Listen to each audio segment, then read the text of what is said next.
anything that has a huge behavioural component really relies on your staff kind of interpreting the language, but there's nothing deeper than seeing it.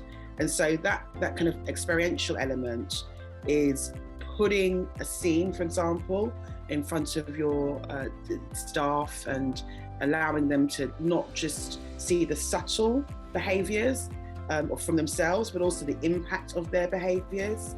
So, it's extremely illuminating, and you can really engage with the subject beyond that kind of cognitive, theoretical, conceptual approach that sometimes, typical learning interventions might take. There's a little bit of creative license in many of the scenes as well, so they are entertaining, as well as being educational. You are drawn to watching the drama, and so I think it's really hard to disengage.